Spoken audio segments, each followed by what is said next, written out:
Hi folks, welcome to today's video. Right, so I'm sure you can see that today's comic is kind of a return to form for me. It very much feels like that for me, anyways, because as I'd mentioned in my previous process post, I had been feeling kind of creatively just empty for the past while, and I had actually taken close to 2 weeks off of drawing because I just did not feel up to drawing at all. And I mentioned in the process post for the previous comic, the one before this, that I had tried using a technique called the Pomodoro technique, which is kind of it's a way of getting focused on your work, and I find it is working quite well for me. And this comic you see here is the result of that. Now, the Pomodoro technique, it's not something I use during coloring, but for my drawing, yeah, it helped a lot. As for the coloring, there's not too much to say here with regards, I didn't really have much in the way of difficulty with it, but it was just interesting to work on a comic where I was fully 100% on board with the art. Like, I'm very happy with how the line work turned out for this. And when I'm happy with the line work, I'm I enjoy coloring a lot more as a result of that.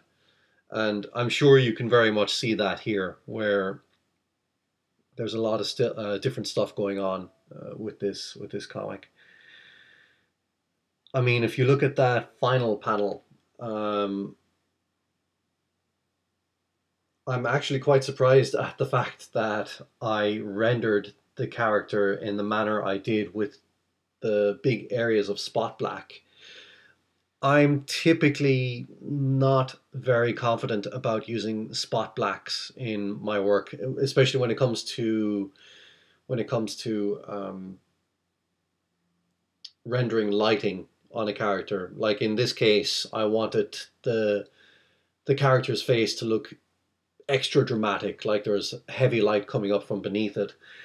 And yeah, I drew all that as you see it. For the most part, I made a few additions to it during the coloring phase, but for the most part, what you see there is what I drew.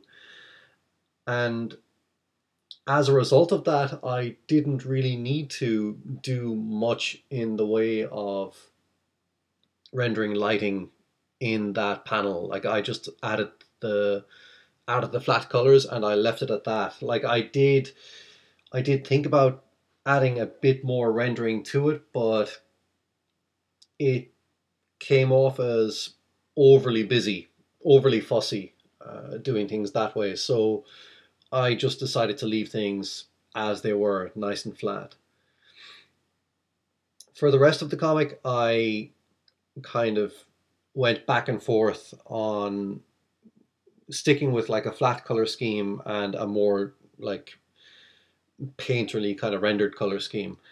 Like, if you look at the one, two, three, if you look at the fourth panel where Jesus is flying in on the cross, originally I was going to have a lot more going on with the background in terms of like some kind of a subtle gradient or something, but just something about the flat color just really worked for me, so I left it at that. Like, I just trusted my gut feeling that it should stay that way. However, the complete opposite of that, if you look up at the first panel, I've added kind of a spatter effect to the background, and that was a case where I felt the flat color just didn't work too well there, so I felt the need to add some kind of a gradient to it. So I used a spatter brush rather than my usual gouache brush when I render such effects. Another interesting thing to point out is the second panel, where I have the heavy light coming in from off panel, and of course the characters are heavily lit by that. I was originally going to color that panel as per usual and then just add some heavy lighting to the characters, but I felt it would be more effective to just add shading to the characters, but no, no base colors. And I think it works really well as a result. And I will be honest, it's also a nice time saving thing as well, just to render them that way. But I think it actually turns out way more effective as a result of that.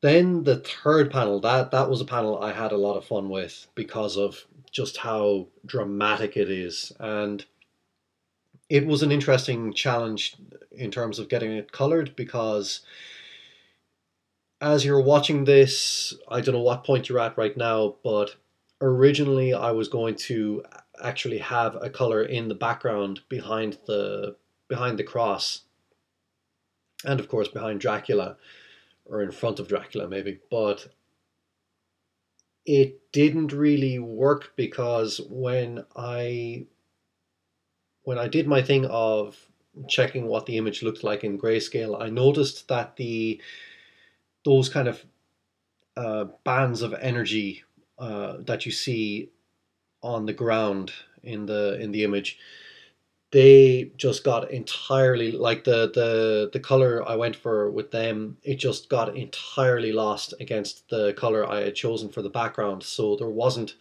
a nice sense of contrast going on. So in the end, I just decided to cut out the background color altogether and just leave it completely white.